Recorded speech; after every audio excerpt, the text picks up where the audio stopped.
All right, so in this week's guitar lesson, we're going to break down a funky Dorian blues. It's a lot of fun to play, and we'll be covering several things. We'll be learning how to play Dorian scale and what that is. It's not scary, it's super easy. We'll relate it back to your minor pentatonic scale pattern 1 to make it super easy to play and visualize. But we'll also be looking at right hand strum technique. So if you struggle with timing or specifically your strum, and you maybe you're not sure how to add a swing to your playing and all of that stuff, we're going to be talking about how to do that and breaking this down. And it's actually very easy because the right hand doesn't change. Once you get in motion, it's just down, up, down, up, down, up, down, up. There's a swing to it, obviously, but you stay in motion. Whether you're playing the rhythm stuff, like the chord stuff, or playing single string lead stuff, your right hand stays in the same motion. So I've got this lesson split into 2 parts. In this video, we'll go through the first half of what I played in the intro and break it all down note for note. If you'd like to learn the second half of that, download the tablature for the entire thing and also get the MP3 jam track, which I have in multiple tempos. I have a slower version as well. You can get those extras for this lesson by going to activemelody.com, go to the weekly lessons page, and do a search for EP611. Okay, so this song is a minor key song, and it's played in A minor, and there's 3 chords. We have a minor 1 chord, which is our A minor, but then the major 4 chord, and also a major 5 chord. So our 4 chord is a D, our 5 chord is an E, or an E7. So A minor, D, E, or E7. So those are the 3 chords we're going to be looking at, and because we're playing a minor key song with a major 4 chord as opposed to a minor 4 chord, which could, you could hear in a minor key song, but a minor 1 with a major 4, the perfect scale to play over that would be Dorian mode. And the reason for that is there's one note in the Dorian mode or the Dorian scale that gives it that color, and that's the major 6.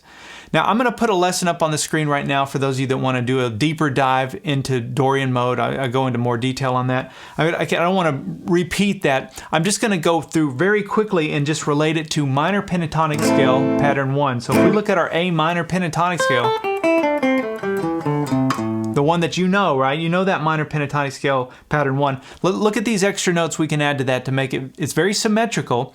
You'll see a repeat on strings 1 and 2 and a repeat on strings 3 and 4, but this will give you the notes of your Dorian mode from this position. So look at this, 8, 7, 5, 8, 7, 5 on strings 1 and 2. Then we're going to switch, put my pinky now on the 7th fret 3rd string, and we're going to play 7, 5, 4, 7, 5, 4. So those notes are notes from your Dorian mode, your A Dorian mode. Let's find the A in there though. We'll start on the A, which would be the 7th fret 4th string. So I just went down the scale past the A just to give you some extra notes. But I've got that note, and so you've got 2 notes below it. These 2, those are just some extra notes in the same scale, obviously. But if we start on this A and walk up to this A, that's your A Dorian scale. And then you got 2 extra notes on top.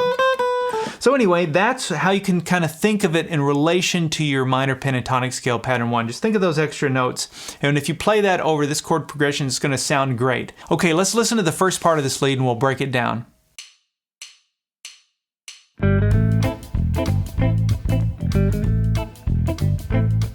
All right, so it starts with my index finger on the 5th fret 4th string, downstroke with the right hand, and we play this. So it's just a little walk up between the 5th fret and the 7th fret on that 4th string. We're walking it up chromatically. So I threw in the 6th fret just to throw in that little extra passing note. And then we go into that little funky rhythm.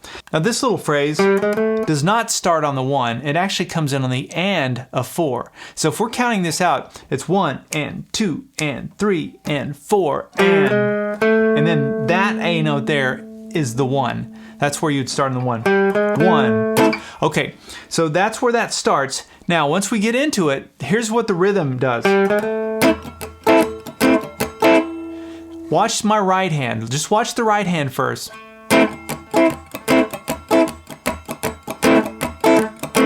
Now watch the left hand.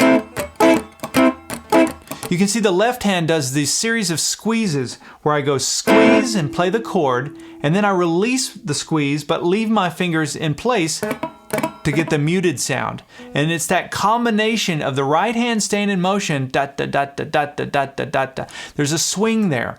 You don't want to play it straight, da da da da da da. It's not that. It's da da da da da da. There's a little bit of a swing or a shuffle. Think about somebody walking with a shuffle across the room. It's different than just like a march, like a soldier march. That's perfect and symmetric. This is different. Da da da da da. A little heavy-handed, like this. So the chord that I'm making is just an A minor here, but I started with that little pickup.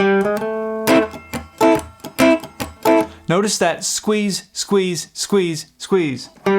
Squeeze, squeeze, squeeze, squeeze. So where I want those accents to happen, I'm just squeezing my left hand. And then actually, once you get the two hands working, with this hand doing this, and your left hand's going squeeze, squeeze, squeeze, squeeze, it starts to click. It just starts to happen. So take it slow. Notice with the right hand too, it goes down, up, in terms of where the squeezes are. Down, up, and then we go back to that little pickup. That's what I'm gonna do the first 3 times. Just take it slow. I realize it can be confusing, but you can do this. And if you need to, if you're a premium member, you have access to the slower version of the jam track. So just play along with that at first. Just try to get that pattern down.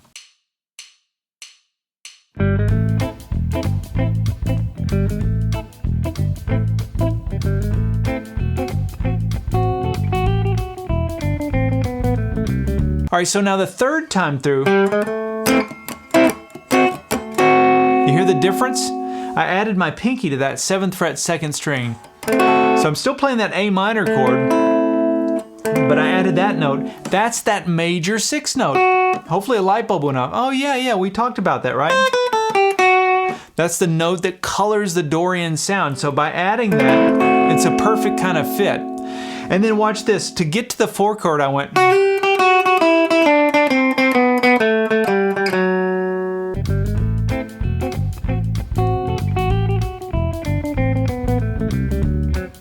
So what the heck were those notes? Well, that was the notes of my Dorian mode that I just showed you. I'm just walking right down the scale, but I played each of them twice. And I landed on this note. And so this note is the perfect note to land on with the jam track. Why? The reason for that is because the jam track at that point goes to the 4 chord, which is your D or D7. I said D before. It's D7's fine, or even a D9. It's a major D basically. But this note is your major 3 of your D chord, and that's why it's so I walked right down to the 3 of my 4 chord. So it's like, right? And then I can go into that chord, and while I got that note down, I just go ahead and bar on the 5th fret, strings 1, 2, and 3. When I play that, I'm playing a D9. Now I realize there's not a D note in there. Don't need one. The bass is already doing that in the jam track. It's a very freeing thing when you realize that you don't have to be literal with chords. You can play some of the notes of the chords to color the sound of a chord in a certain way. You don't have to play them all. They're just suggestions, especially when you've got a jam track going, because other musicians are covering some of those other notes. That was a big epiphany for me when I realized that, a big light bulb. All right, so before we go any further, I want to back up from the beginning and play without the jam track. I'm just going to play this myself, but I want you to watch my right hand. Whether I'm strumming the chord or I'm playing that lead, I want you to watch the motion of my right hand. It never changes. So check it out.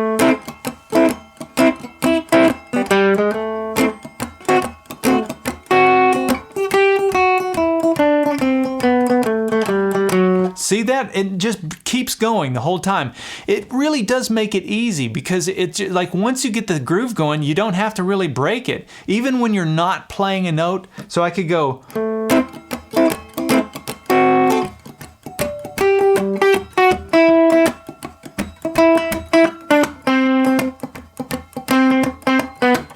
Notice I'm, stopping and playing, gaps in between, but my hand doesn't stop. If your hand stops, you'll lose the groove, you'll lose the rhythm. You got to keep that thing going. And remember, you're heavy-handed down, up, down, up, down, up, down. It's not down, up, down, up, down, up. It's da, da, da, da, da, da, da, da. That's what gives you that kind of swing. So when I play those notes and come into the D9, I play the same little rhythm for the D9.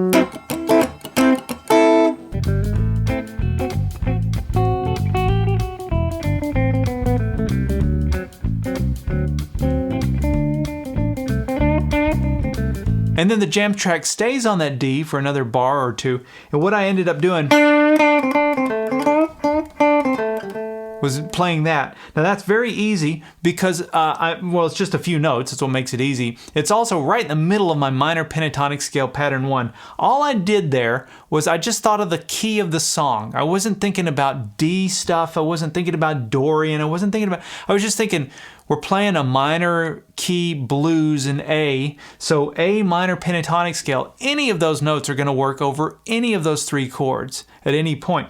And so all I did was I came right into the little box right in the middle of your minor pentatonic scale. 7th fret, 3rd string. And in fact, I didn't even do a full bend there. I just did a half. Just enough to keep it kind of swanky. But my right hand, that motion, it really kept.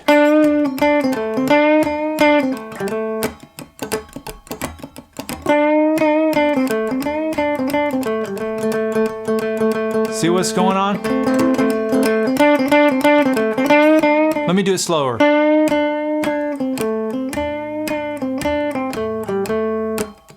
Hear it? It's just like a clock. So after that lick,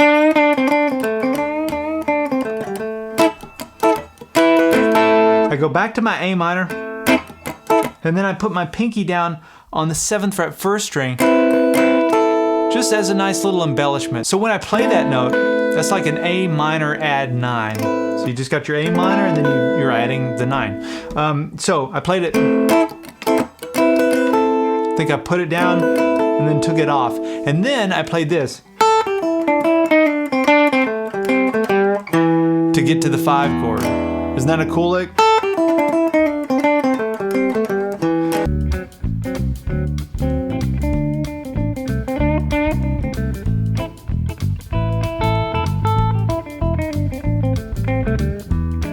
So let's look at that. That's really just going down my minor pentatonic scale. That's all I was thinking about. With the blue note, I threw in the blue note, so I guess it would be like the blues scale. The blues scale is your minor pentatonic scale.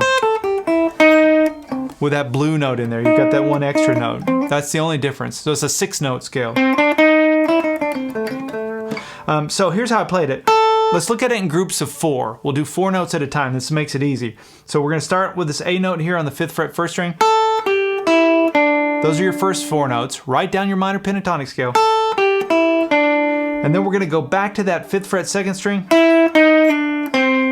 And then work in that blue note. So 5th fret 2nd string, 8th fret 3rd string, slide into your 7th fret, down to the 5th fret 3rd string. So in the 2 groups of 4 we have. And then after that, the next 4 are a little box here, 7, 5, 7, 5, on strings 4 and 3. And then after that, we go from that 5th fret 4th string to the 5th fret 3rd string and play.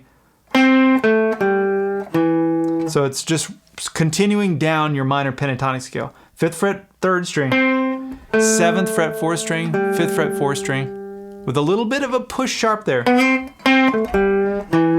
And then down to that 7th fret 5th string. So all together, when we just look at them in groups of 4,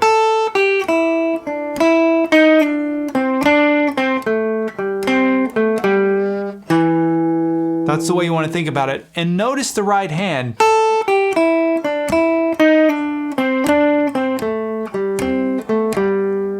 It stayed in motion the whole time. That's the only way you can keep your speed going, is to just keep it in motion. Even on those notes I wasn't playing when there was a break, the motion continued.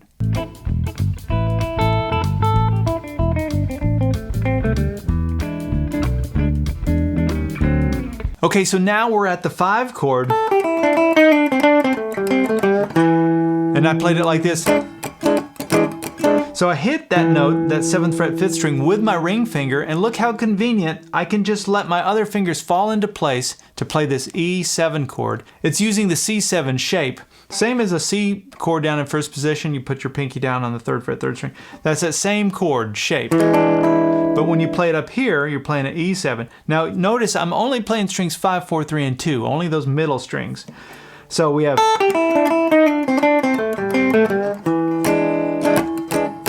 You can go right into that chord, and then it goes to the 4 chord, which is your D7, and watch this.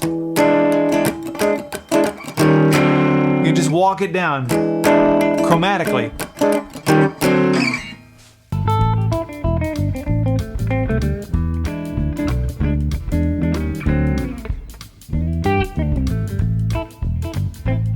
So then after we go from the 5 chord to the 4 chord, there's a little break. It goes... There's a stop. The bass, when I was playing this jam track, I played the bass line first, and I did this little fill, which got you back to the 1. And I just copied the fill when I was coming up with the lead part. That's the lick. And then I'm in position to play the strummy stuff like we did at the beginning for that A minor chord. But you've heard that in other blues songs. It's in a million things. But what I'm doing is I'm coming up to pattern 2 of my minor pentatonic. So I'm coming up here to the 9th fret 3rd string, 8th fret 2nd string, and then we go back into pattern 1. And notice when I play that last note, that 7th fret 4th string, I played it with my ring finger so that my bar could just happen here with my index finger. I'm right in position to play that chord.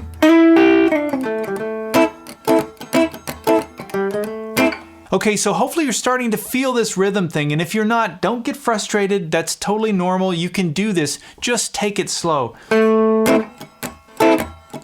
It's very similar to patting your head and rubbing your stomach. It's that same kind of weird motion at first, but then once you get it down, you can do this without thinking about it. It becomes sort of second nature. All right, so if you've liked this video, leave a comment below or give a thumbs up or do both. Any of these things you can do, in terms of engagement with these videos, really help me and help get this video sort of out there. That's how the algorithm works now. Is we have to engage in videos. We don't just watch them. We have to engage. So you know how all that stuff works. If you've got a question about anything, you can feel free to leave that. I do read through all of them, and we'll try and get back to you on that. And lastly, if you haven't subscribed to my YouTube channel, I would encourage you to do that. Hit the alert bell. I put out new lessons like this every week, and I've been doing it for about 14 years. So if you want to stay in touch, that's a good way to do it. All right, we'll see you in the part 2 video.